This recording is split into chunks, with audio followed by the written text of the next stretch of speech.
Welcome to the Meta episode 26 mid-season. That's how I'll start doing this. I think it's 6th or 7th or something like that. Anyway, welcome to the show. If this is your first time, we look at the state of the GAC meta a couple times a season, probably twice a season. That's what it's been so far. And I'll give my own thoughts on where it's going, what's happening, what's popular, what's not, what's changing, etc. Who am I? Why should you care what I say? I don't know. Well, I don't know why you should care, but I know who I am. Anyway, I'm like a 10 or so million GP player who's normally in the top 50 or top 100. But more importantly, for Grand Arena Science is where I started this. I watch a huge amount of GAC fights.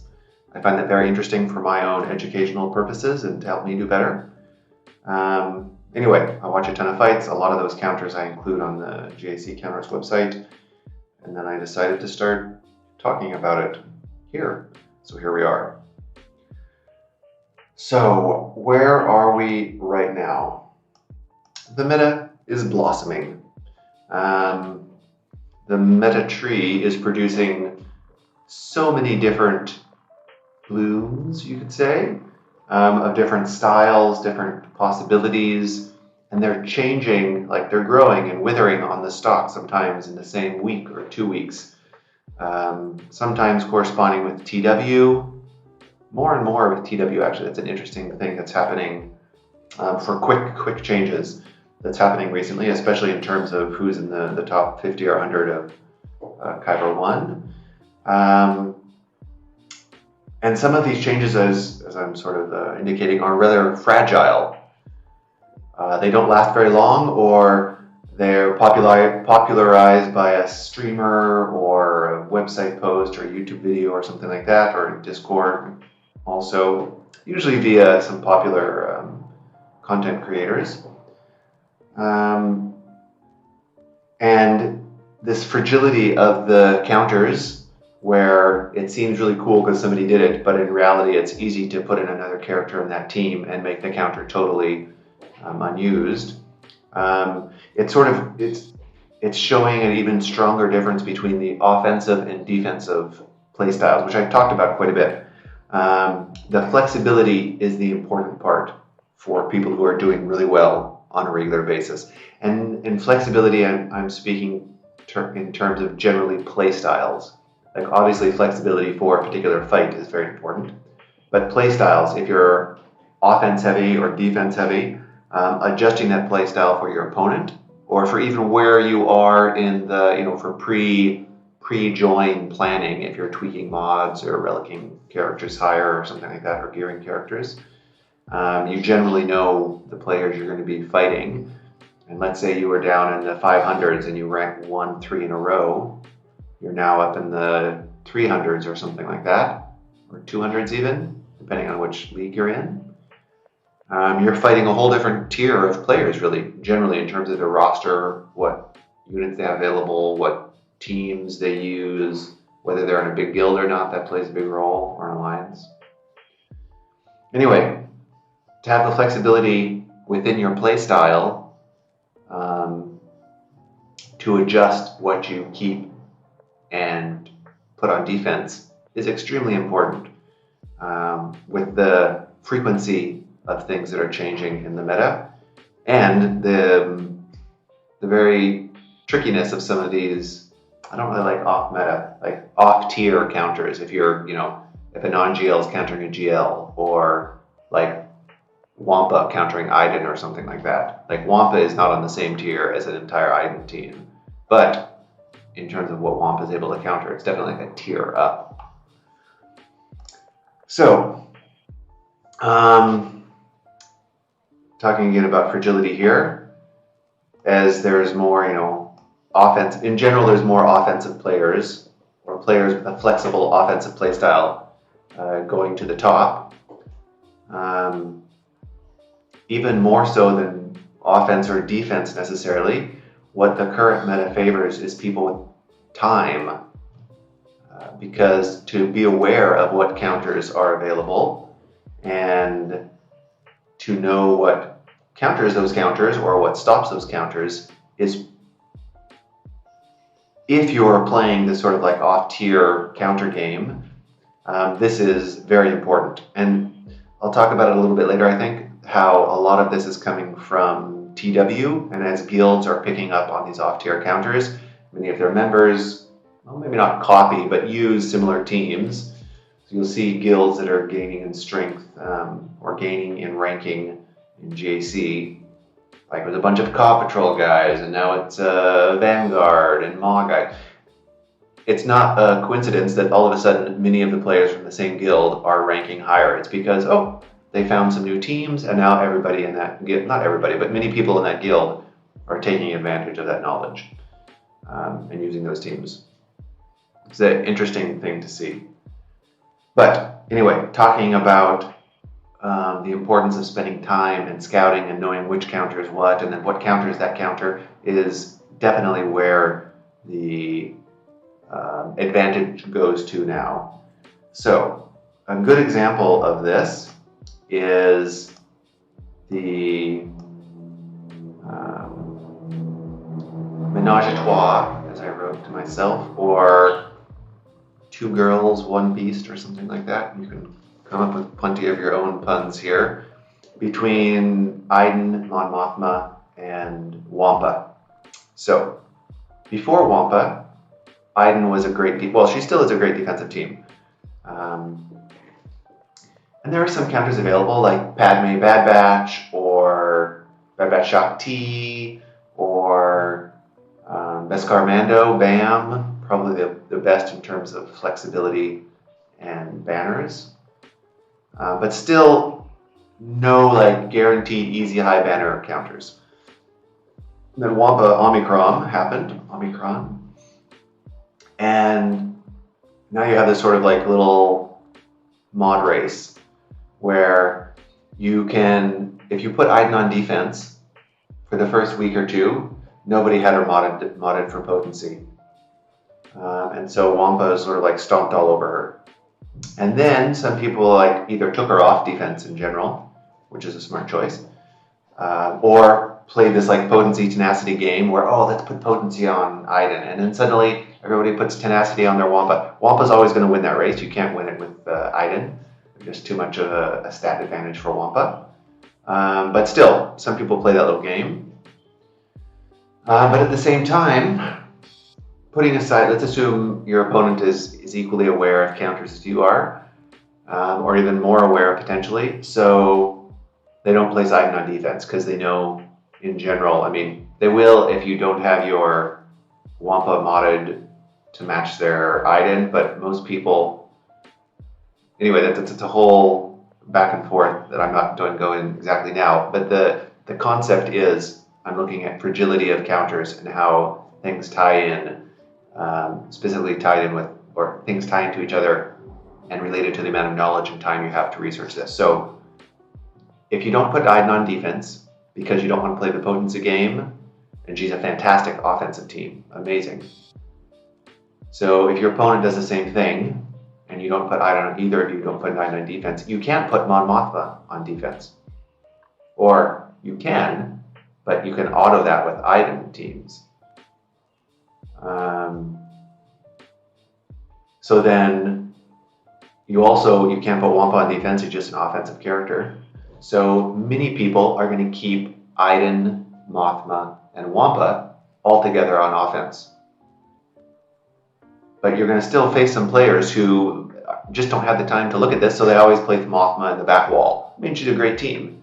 And unless you have Traya or Iden or Darth Revan, Mothma does have counters for sure, or even Troopers. She has a number of counters.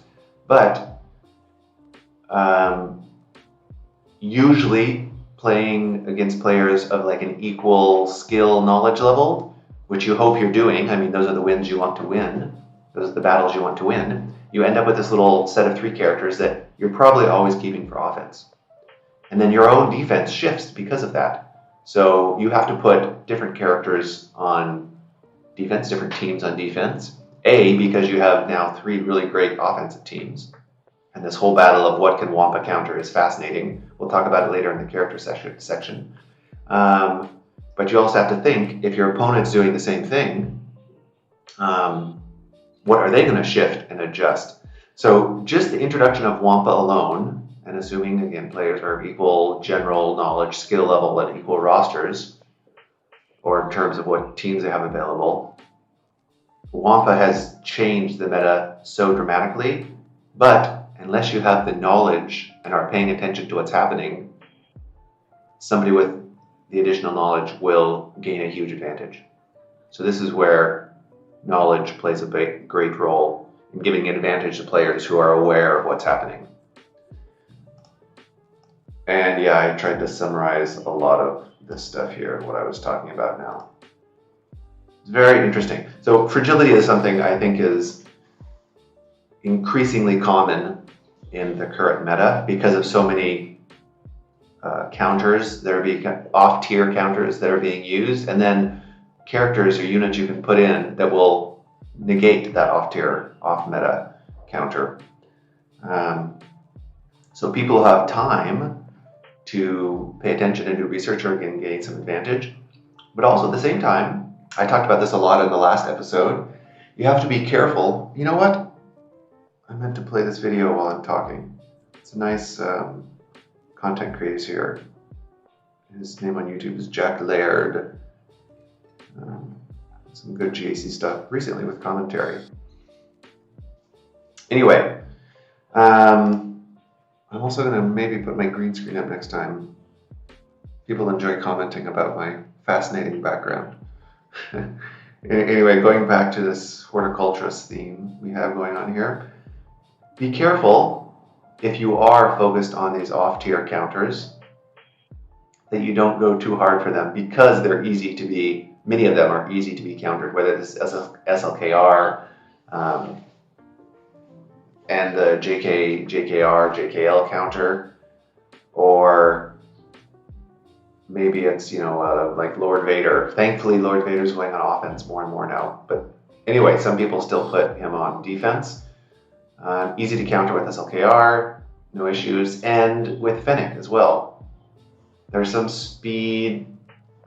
With Fennec generally, unless people have some weird counter prevention units in the Lord Vader team, like mostly dark side unaligned force users, like Asaw's Ventress or Ninth Sister. She's really good with the days and the AoE, or Canderous in there to trigger Maul to go,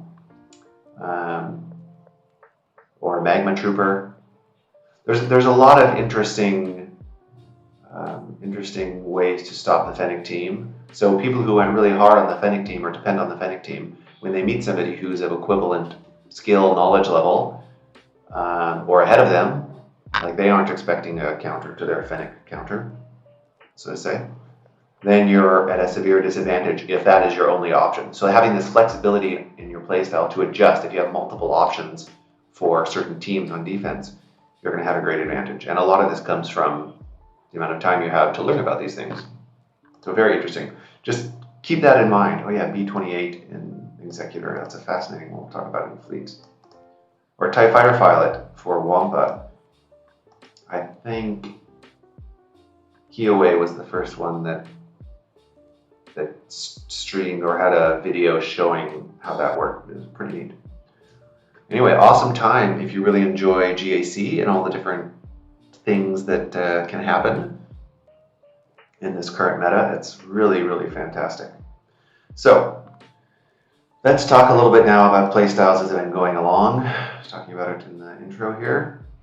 Yeah, the general playstyles are these. You can go over them if you like. So what do I think is happening now?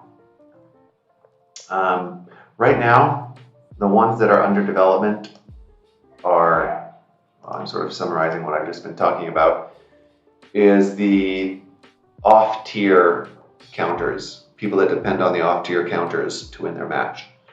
There's quite a few content creators that do this. Less so, there's more and more, again, the trend towards offensive-focused playstyles continues to increase. Because the off-tier counters are often very dependent on very technical execution of the fights, which is great for people who know how to do that.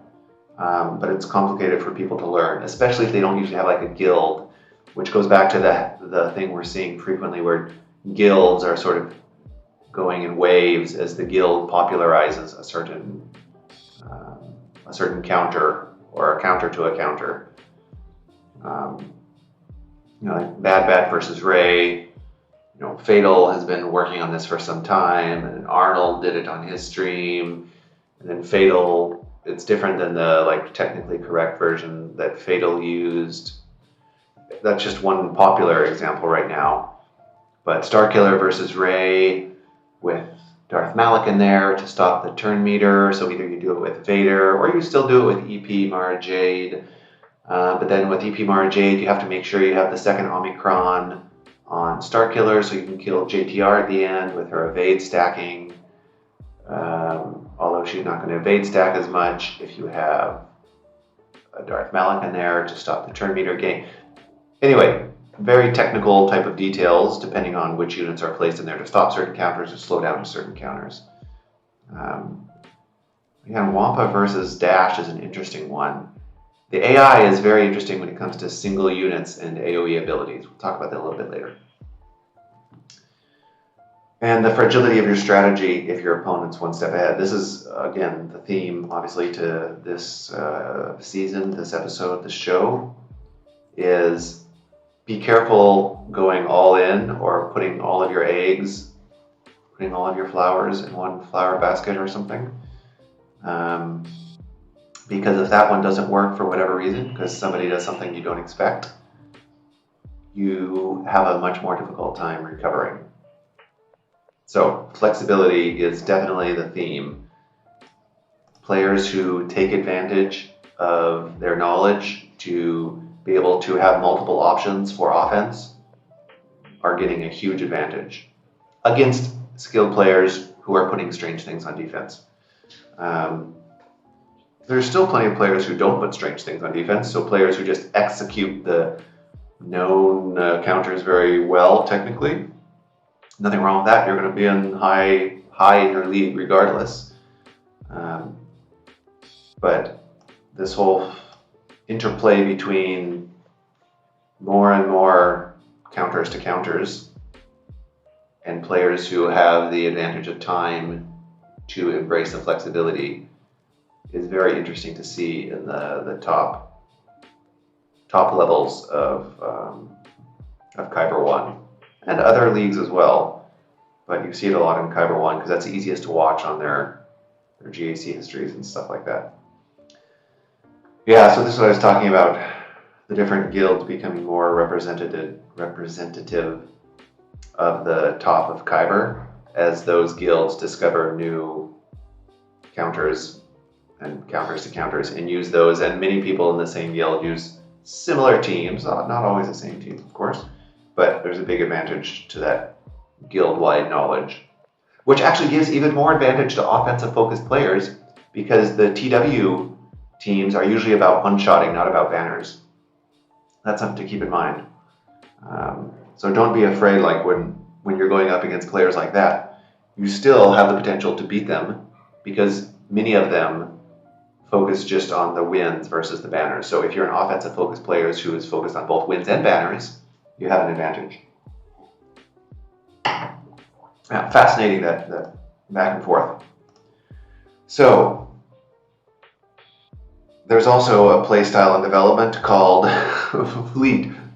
Screw the character zones, just one-shot them, get within the general same amount of banners as your opponent, and win in Fleet. That is very, very popular. And there's a lot of back and forth in this area.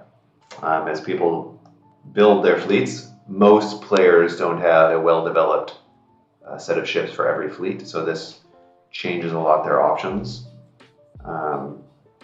And there's a bunch of things that, talking about the off-tier counters, like First Order versus Executor is a great counter, very popular, very, if you have the correct gear levels on your First Order fleet, Very easy, more reliable than executor, frankly. So you're starting to see players like trying to throw that off because that's a common counter, especially at the high levels of Kyber when people have large rosters. B28 is a great example of that. B28 has a high reinforcement priority. So if your executor fleet has B28 as the first reinforcement, by himself, B28 is not particularly dangerous, but the bombs that he lays, the concussion mines, with his reinforcement are not dispellable or removable. And the days that he gets them prevents the First Order fleet from calling in TIE Silencer for assists. So this can slow down the TIE Silencer kills and allow Executor to get an advantage. B28 was actually popular against the malevolence counters as well for a brief period of time, but didn't really do that much because it actually slowed down the contract from the Executor fleet. And it actually gave, in some ways, the malevolence counters more time to get to their contract. And usually if they got to their contract, to their alt, rather, sorry, not contract, the malevolence alt, you would be able to beat the Executor fleet. So that's interesting. I wanted to show you, I was looking at ship counters here just to use an example. So looking at Executor counters in general, this is with the 3 Razorcrest Houndstooth Xanadu Blood starting.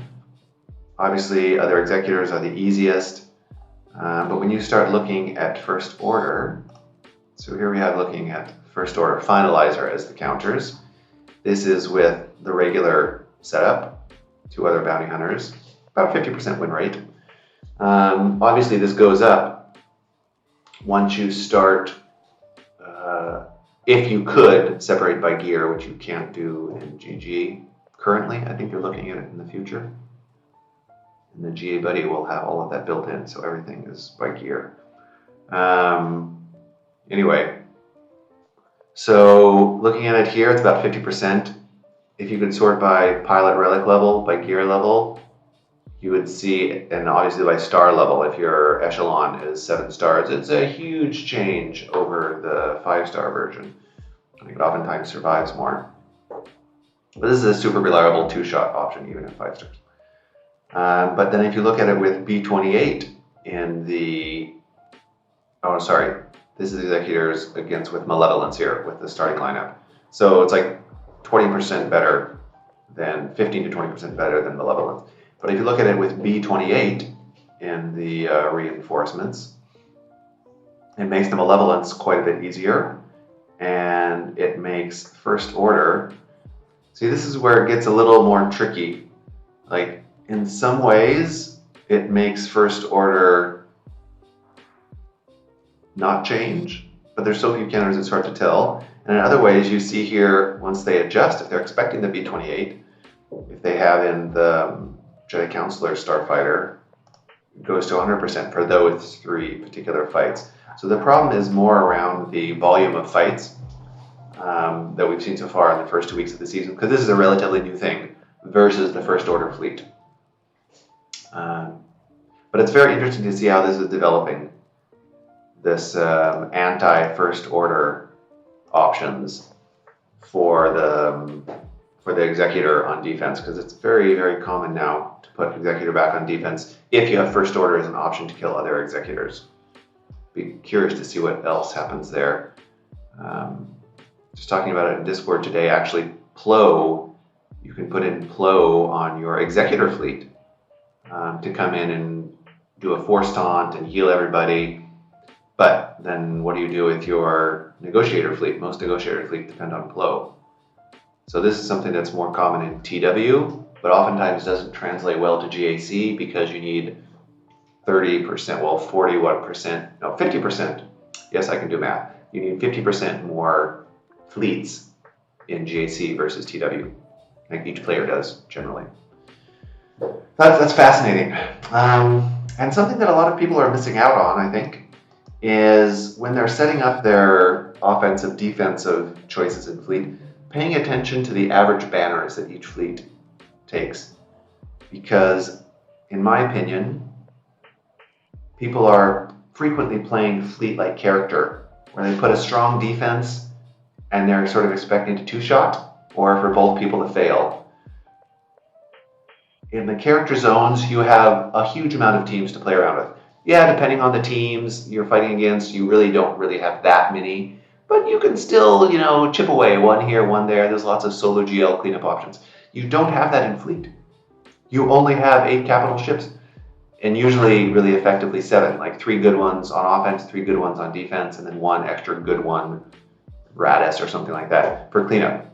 Again, this is if you have all the fleets available. So people are putting a mix, we both fail, neither of us hold clear. That, in my opinion, is a terrible option. You should keep your strongest 3 fleets for defense, and then take the other 3 fleets and try and maximize strict banners.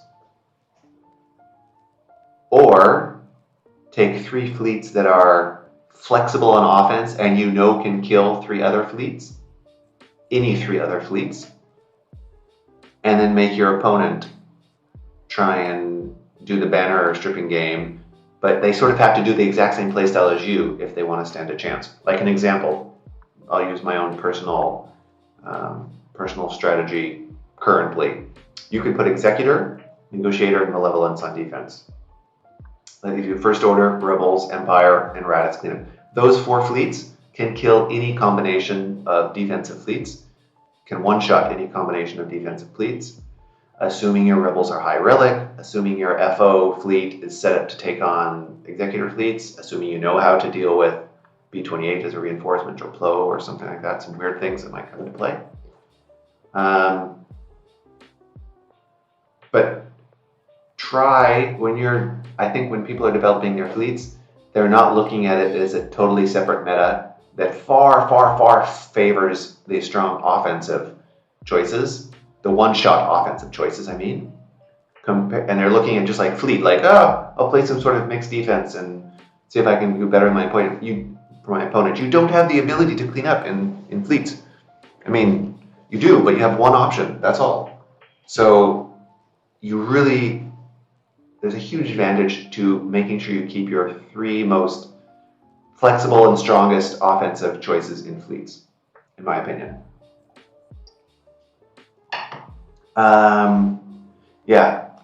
The GG fleet counter pages, some people are not even aware that they're there, but they're there and they're fantastic. So much data. They go back to old seasons as well. Like, it's not just the most recent season. GG has had this data all the time. It's just from GAC history, same data. They just haven't summarized it before. So fantastic stuff. Everybody should take advantage of it. And starting in week 4, Empire is going to be more interesting with the 7-star TIE Interceptor. A lot of people have problems with the Empire fleet. Killing it.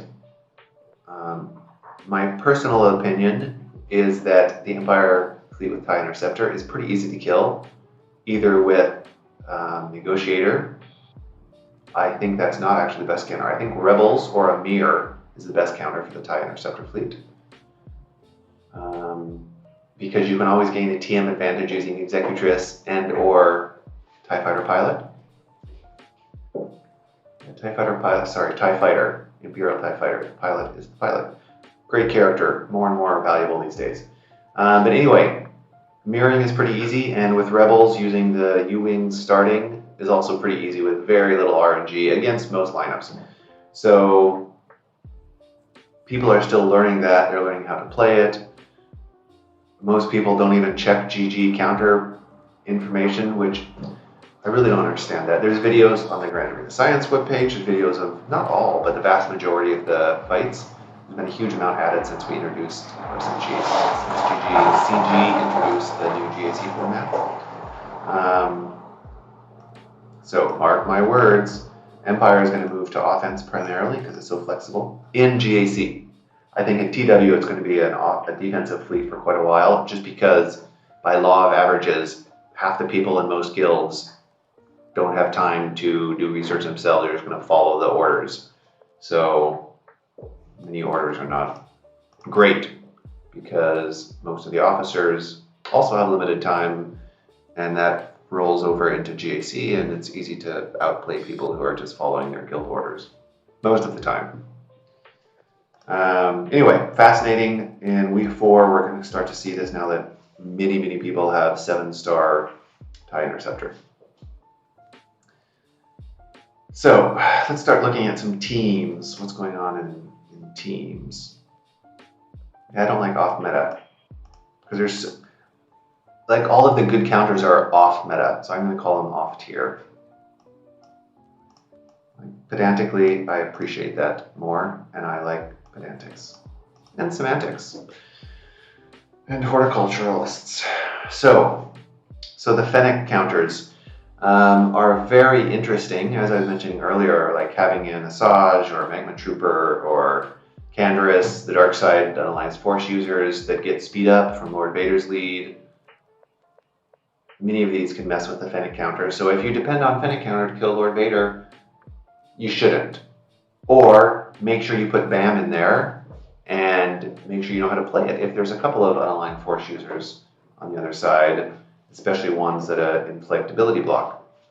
BAM can't be ability block, but the other characters can. So that's interesting. Check out GG stats for that. Lots of interesting stuff in there after the first 2 weeks. AI. This is cool. Dash can kill a bunch of stuff. Dash, what am I talking about? He can. He's a great offensive unit, but what I mean is Wampa can kill a bunch of different teams. So for instance, when you send in a solo Wampa or solo any character against Dash, he wins most of the time. Wampa will win most of the time. The exception being if they just out DPS Wampa and the opening salvo, because Dash will not use his AoE usually on the opening move because there's only one character. But it means also that usually Kira doesn't use her opening move, her AoE on the opening move. She uses the mass assist move.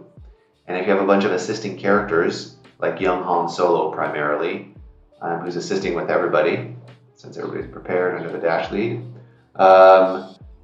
you have sometimes too much damage for Wampa to handle, especially if they're well relicked like young Han Solo and well modded. So, talking about characters here's a good example, Iden on offense.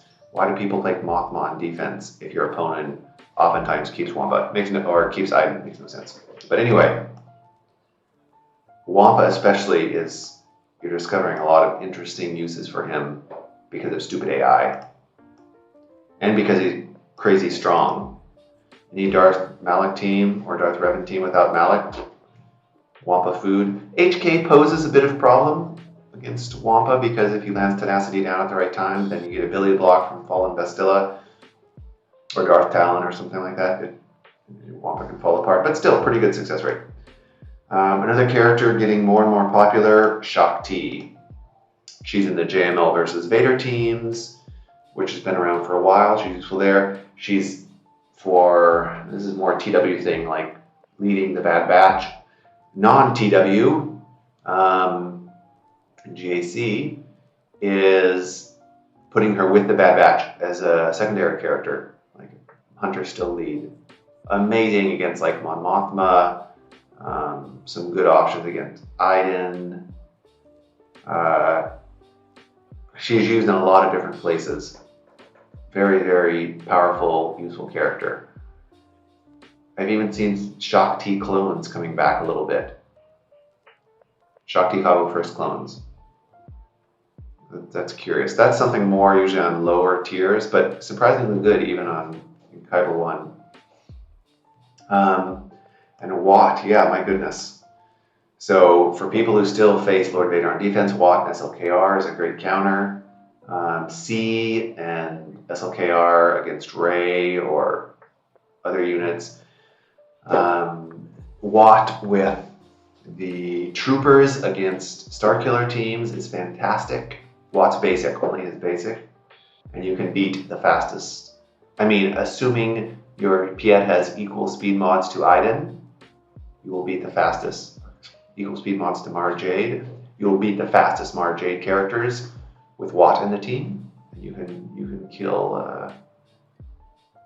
most Starkiller teams with troopers and Watt. But again, that depends. Usually you use Many people use Watt against Lord Vader, JML Watt or SLKR Watt, because they're like 100% success teams almost. So that's a very interesting interplay there. TIE Fighter Pilot. So if you put in TIE Fighter Pilot in Iden team, his basic does tenacity down, and if you make him faster, well, Iden doesn't get her bonus TM unless it's all Imperial troopers. So as long as you make TIE Fighter Pilot faster than Iden, then he will go first with his tenacity down, and then Iden's mass assist will stun Wampa, and you're sort of effed. But it makes Iden more vulnerable to other counters. Very interesting little interplay there, usually a very opponent-specific counter rather than something you'd use all the time, but curious. This whole 2 girls, 1 beast thing I talked about earlier. This is another fascinating decision to take when you're talking about like non or off-tier counters. So General Grievous versus Starkiller is very popular and very successful in general. Usually it fails because of not knowing how to play rather than some specific counter choices. And a very popular version is making your GG fast, so you're guaranteed to go first with BB-8 in the team, GG8, you know. Good option, but my gosh, it's a heavy investment in mods. I think it's better to go with tenacity mods on B2 rather than speed mods on GG.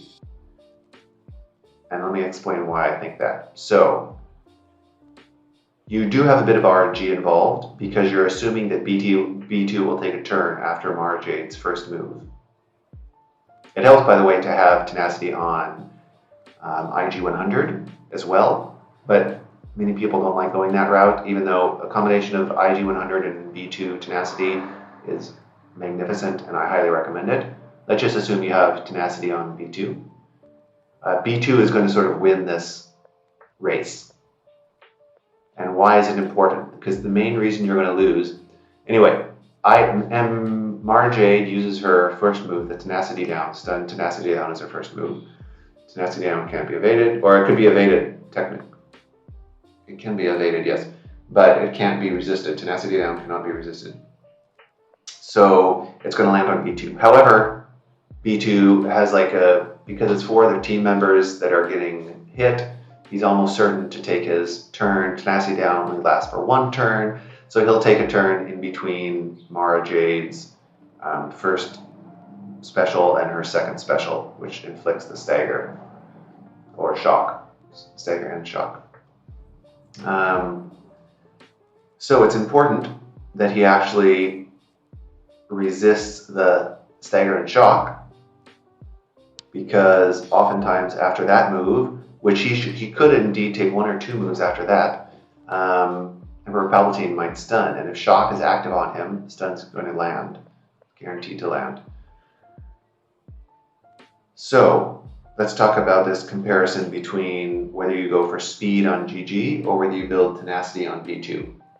I think it's a lot more reliable and easier on your mods to build tenacity on B2, and it makes the win easier. So let's sort of do the math together. So if you're comparing B2 to EP, Mara Jade on defense, so EP lead is plus 35, Mara Jade's unique is plus 20, her base is 35.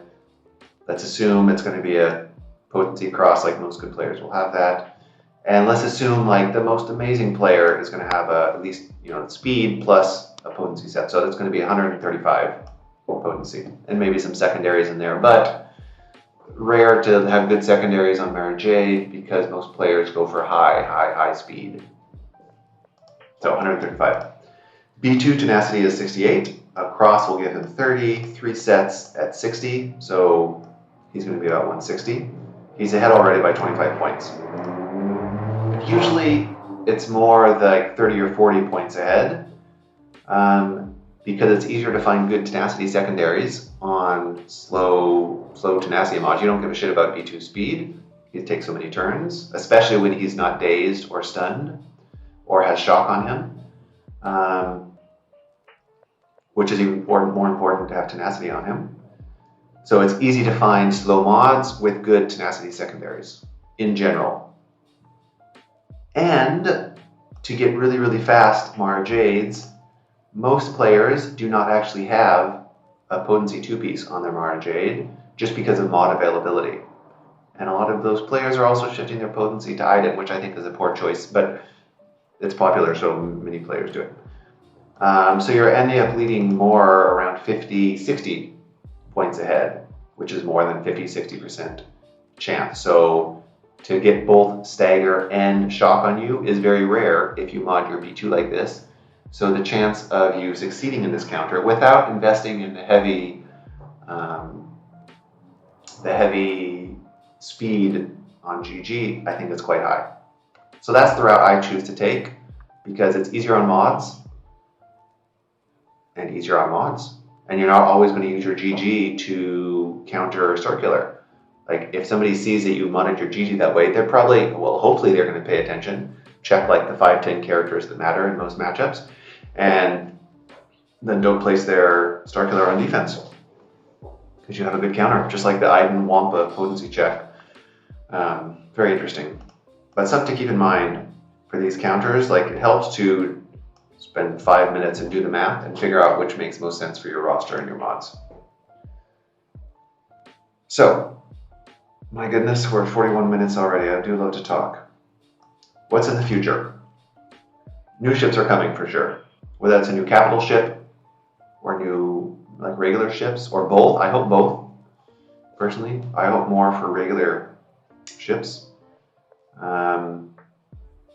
There are a lot of off-tier counters.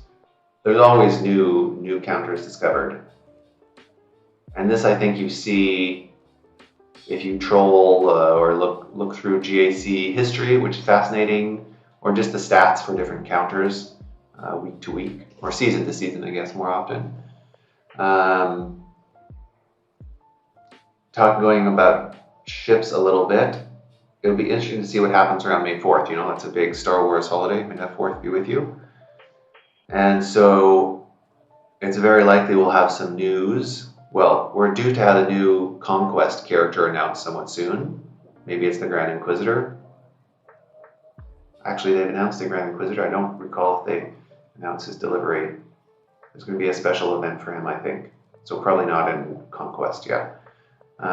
Anyway, be curious to see what the new Conquest character is. Be curious what the new May the 4th announcement is. They'll probably have something there. I really am curious what they do with TW also. Like it makes sort of sense to have TW match GAC a little bit, and fleets are a bit one-off in TW at this time. I think that will change in the nearish future. Grand Inquisitor, he probably will be for TW, seeing that the whole Inquisitorius, I think that's what it is, faction is all TW Omicrons. So we'll see what happens, but that's my suspicion. And does that mean we're getting there's 5 new marquees, at least we know are coming. Does that mean we're getting a new like GAC faction? I hope so, I think so. And that would sort of bring some balance back to the Force. Because right now there was a good post, I think, I don't recall the name. Was it the guy who is a big fan of Ewoks on Reddit? Anyway, there was a post recently talking about the difference between light side and dark side, the balance between light and dark side Omicrons. And dark side has like 8 or 9 more Omicrons right now. Well, now that Farm Bar Luke has one less, but in general, I think there's going to be some more light side Omicrons. So it would make sense. You have the dark side Inquisitor faction just announced for TW. Maybe there's going to be a light side, some other faction announced. More rebels, perhaps? It's possible. Some sort of rebel go against the Inquisitors. Maybe some Ahsoka. Or just a brand new character. Anyway, it'd be interesting to see what happens. There's obviously the new, what's the Rogue One character, Cassian, the new show that's coming out soon. So maybe some tie-in with that, perhaps. There's ships and stuff in there. Cassian's might have something to do with the Outrider ship downloading and stuff like that. There's a lot of potential tie in there, but we'll see what happens. But I think for sure there's going to be more light side Omicrons coming. Hopefully GAC focused Omicrons. We'll see. I don't know. Or if there's all these TW Omicrons, hopefully they switch up the TW mode a little bit and make it more a match GAC, which would be nice. Be easier for many players as well.